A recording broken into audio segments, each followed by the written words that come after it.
there are things in the world that we will never understand. One of them being in the deep, dark depths that is below the water.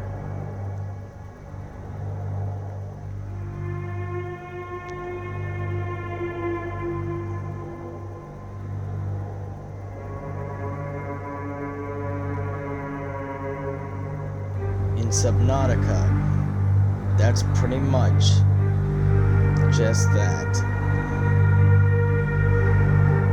We have already explored Planet 4546b, aka Gliese 1214b,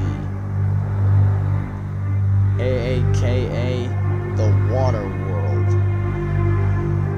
which holds many secrets to this day that still have yet to be unraveled.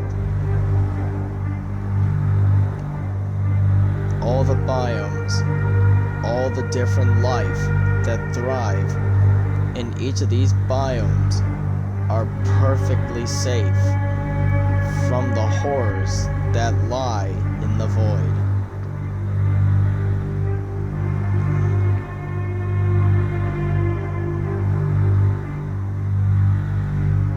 The giant herbivorous reefbacks freely float around, doing their own thing. Down beneath the floating island, while life on the island continues to thrive, down below it, life does the exact same thing. The sea treaders continue migrating across the sea treader's path that's right next to the floating island and the deep reef. Swimming around the Aurora is the apex predator of Subnautica, the one and only, the Reaper Leviathan, that still stalks near the Aurora to this day. In the mushroom forest and the bulb zone, life continues to do the same thing as always. In the cave mushrooms, the cave snakes slither around and snatch up easy meals. In the deep reef, the crab squids make all the noise and hunt in the deep Grand Reef, the Lost River, where the ugly ones thrive, the Tree of Life, where the ghost leviathans are born, and in the lava zone, where the king, the sea dragon leviathan, lurks and rules the lava zone. However, every single creature in this game is dwarfed by a colossal terror that lives in the void. None of these leviathans are anything compared to the true Leviathan.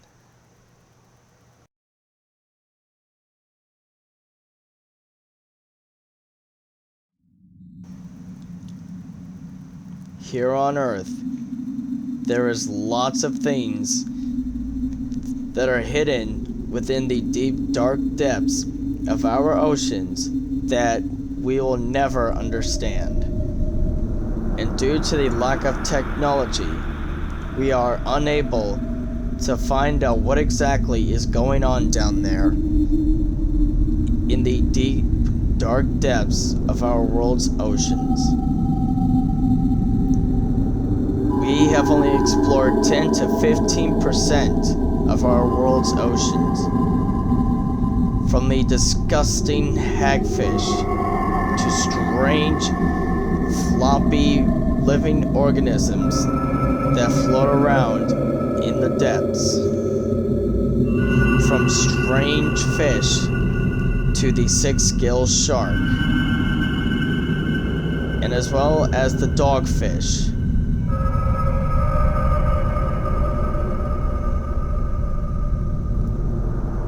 The rarely seen six-gill shark thrives in the dark depths of our world's oceans. Rarely seen and only caught once by Jeremy Wade in an episode of River Monsters. Strange fish that are not seen anywhere else thrive in the dark depths. Strange squid and octopus, of which we hardly ever see except with our cameras and ROVs, can also be seen in the deep dark depths. But however, on Police 1214B, a colossal terror dwarfs them all and is the ultimate sea monster.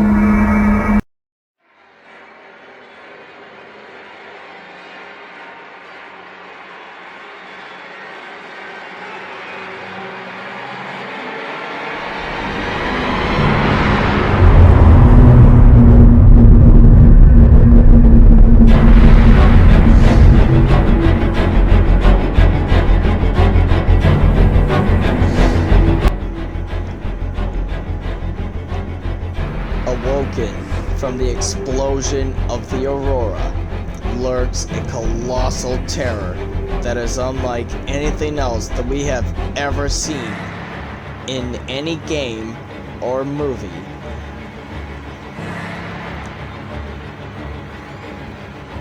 In this documentary, which is the third of its kind on the channel, we are gonna be heading out to the dead zone, aka the Void, and we are going to be meeting its true apex super predator, one that dwarfs and overthrows all other leviathans that are in the series, one that is more terrifying than anything else. We are gonna meet the Void's Colossal resident.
Before we actually get into the Leviathans of Subnautica, many of y'all are probably wondering, what's a Leviathan? Well, this first part of it, the main part of it, will tell you everything about Leviathans, especially the history, the lore, everything. So without further ado, here is the definition of a Leviathan, a true Leviathan, based on real-life myth and folklore from back in the far, far ancient days, especially during the times of, say, like the Loch Ness Monster, Cthulhu, the Kraken, you name it, all those kinds. But when people think of a Leviathan, they think of something that's the size of a planet. Well, it's kinda like that, but it's something completely different. A Leviathan is defined by not just its characteristics, but its size, its strength, and what really makes it terrifying is the sound. Each Leviathan has its unique sound. But anyway, without further ado, here's what a Leviathan truly is.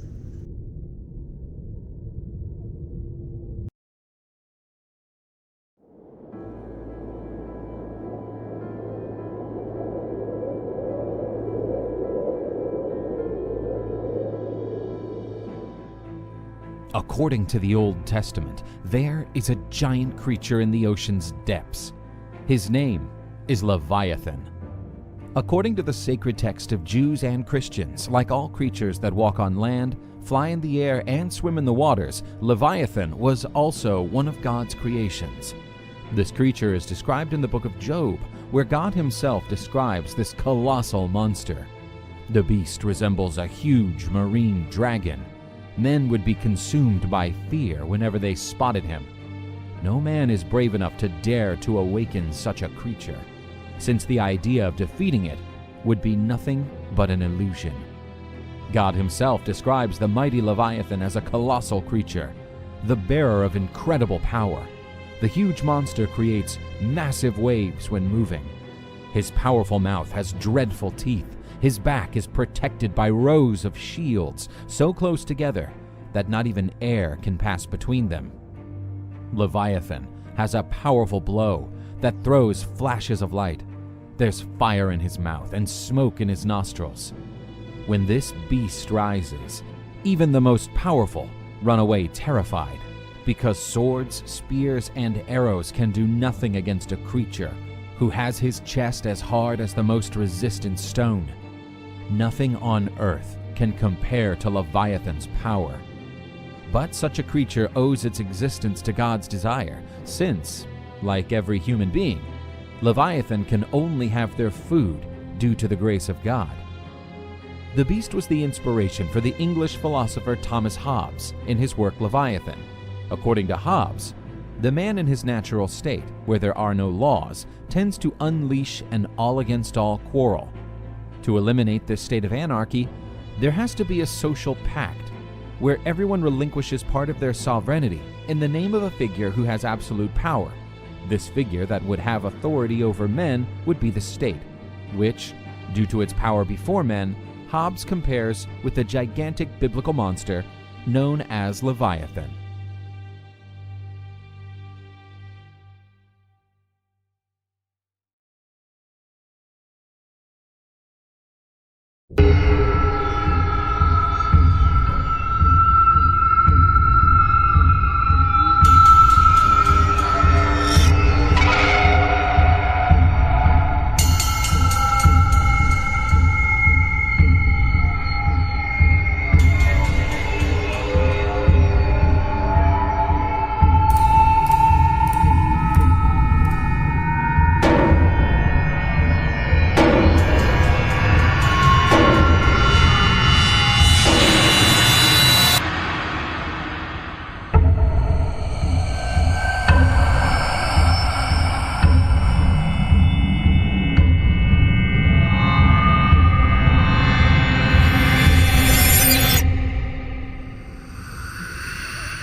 Up first are the gentle giants, the reefbacks.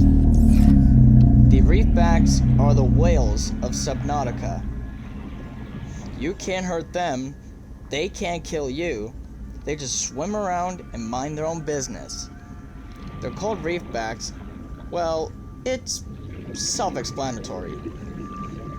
Now, the sounds they make is actually the sound of people yelling, but slowed down in super slow-mo. So, if you speed up their sounds, you'll hear people yelling.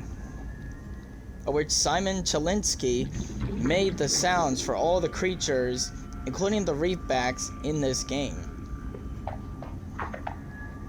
You will see these guys floating around pretty much all over the surface of the game. So when you're not down in the deep dark depths of Subnautica, you will hear these guys from miles around. And the reefbacks can also help you get what you need, because they too have outcrops on their bodies, which will aid you in your run in the game. But the reefbacks, they have their limitations, because they are slow. They don't really do much except just swim around and roar out. And what y'all are hearing right now is the sound of the reefbacks.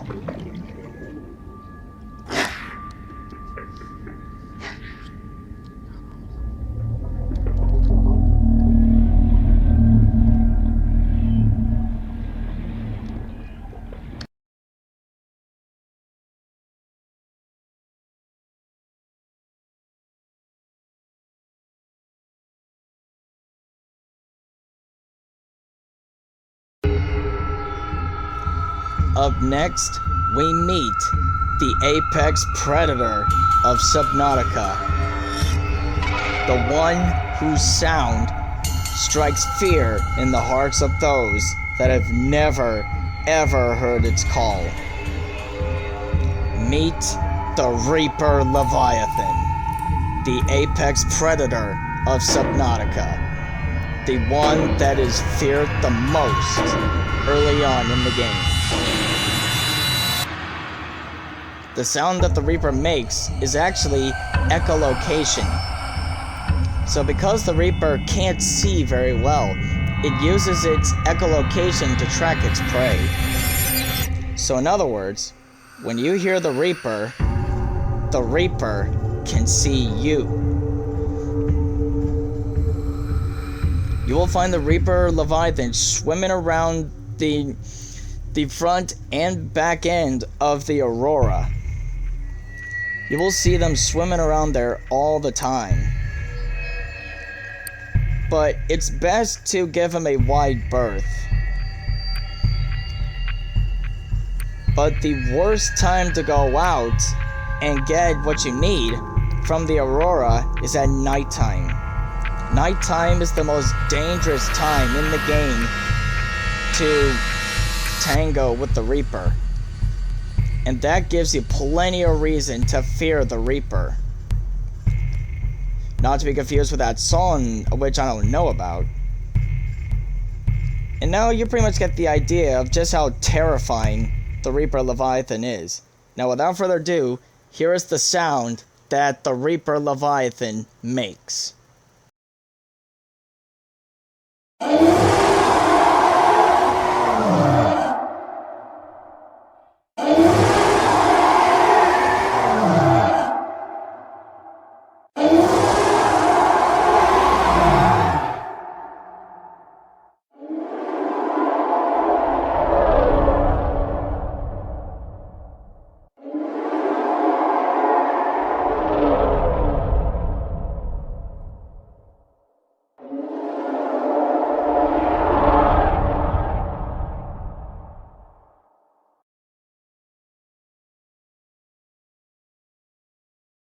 Doing is worth it. Next are the Sea Treaders. Not very much is known about them, other that they just migrate across the sea treader's path in large herds. And the sounds they make, well, they're actually more like bugs. But like I said, there's not really much about the sea treaders, but just migrators.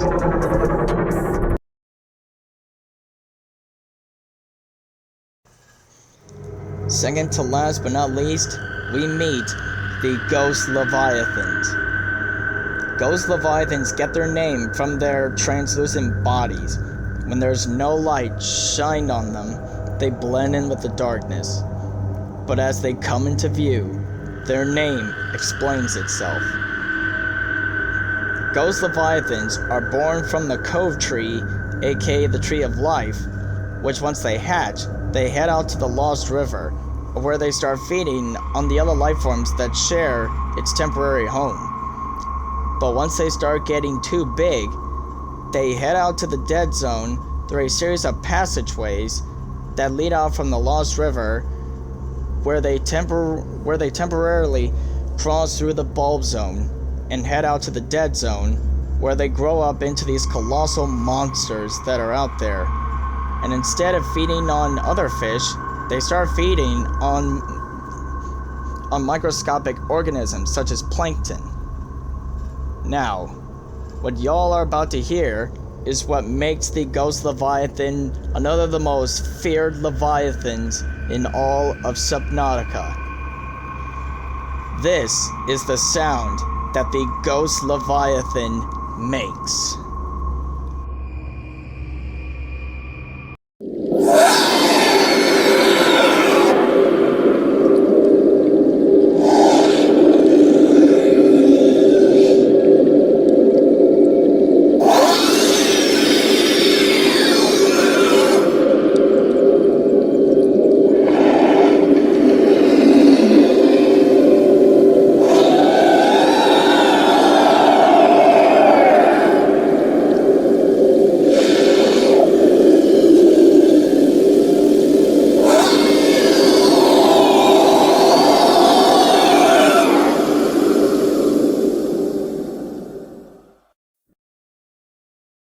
Now we meet the king of all Leviathans and the king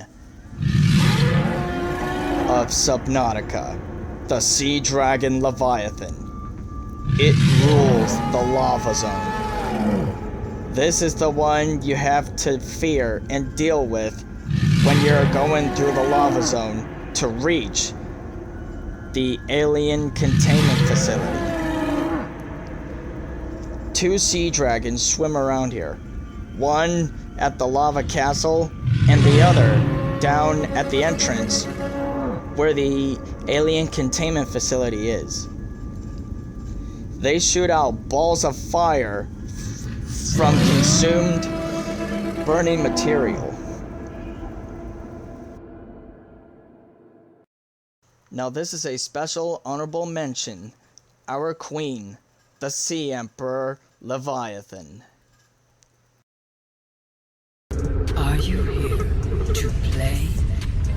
Others came here once. They built these walls. They played alone. They bored me. Now they're gone. And instead, we have you. We are curious whether you swim with the current or fight against it as they did.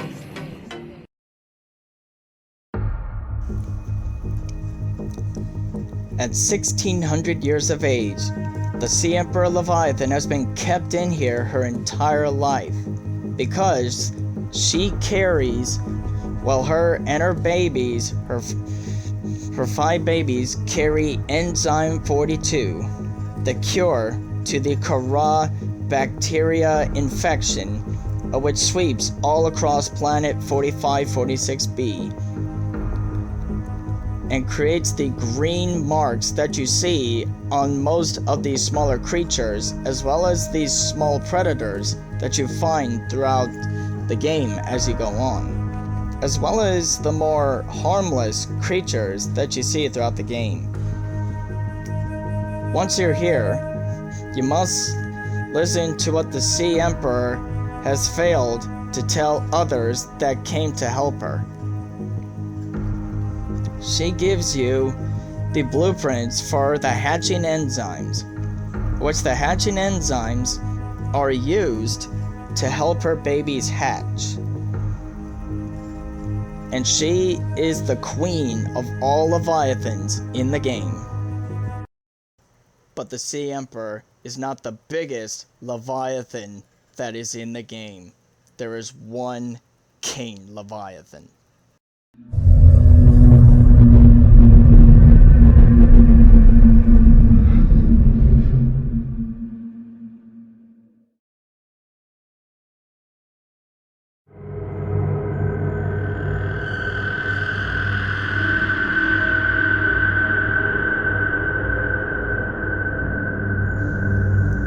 Down in the Lost River lies the remains of an ancient sea monster, bigger than any other creature on planet 4546b. This skull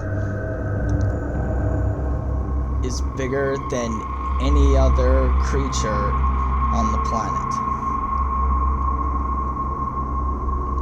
But what y'all are looking at here is only a third of the monster. Yeah, this is only a tiny portion of the creature. It was huge, absolutely enormous. A cyclops could fit inside its mouth. But when you're not in a submarine, like a sea moth or a cyclops, or even a prawn suit, you are tiny compared to this skull. In terms of the size, this skull is around the size of about 5 school buses stacked on top of each other. Or even more than that. This thing was humongous. This was the largest predator that has ever roamed 4546b. But now, here it lies, being taken over by sea life down in the Lost River, over 700 meters down. When you scan this, it only gives you brief information on what it was when it was alive. But this skeleton has been capturing the eyes of people who have played Subnautica for the first time. And they've been wondering, what was this thing like when it was alive? What did it look like? What did it sound like? How big was it?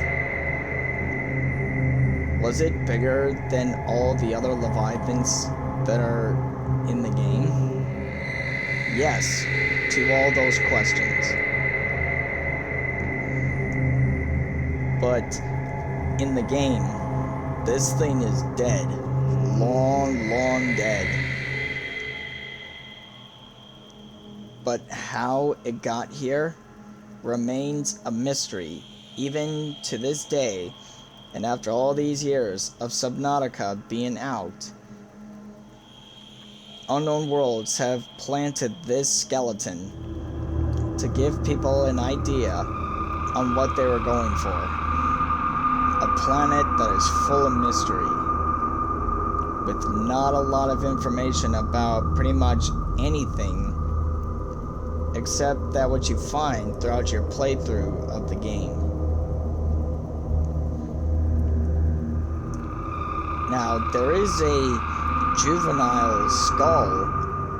Well, there is a smaller skull of a juvenile version of this thing, but unfortunately, I could not find it. Because what y'all are seeing here is me being down in the Lost River, showing y'all this colossal skeleton. But if y'all think that this creature has been dead for all this time, and there has been no clear evidence that it still exists,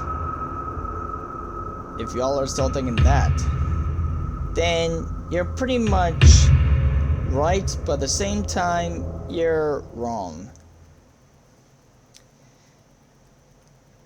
Because a while ago, of which I recently found out, a group of people have come together to bring this monster, this skeleton, which is only a third of this colossal carnivore that lies dead and overgrown by sea life in the Lost River, now is being brought back to life. And to give y'all an idea of what they're going for, they are going for Jurassic Park. They are bringing this thing back to life. And we are about to meet it for the very, very first time ever. Thanks to a group of modders that are working on this mod, which is part of a big mod that's gonna come out later, is bringing it back to life.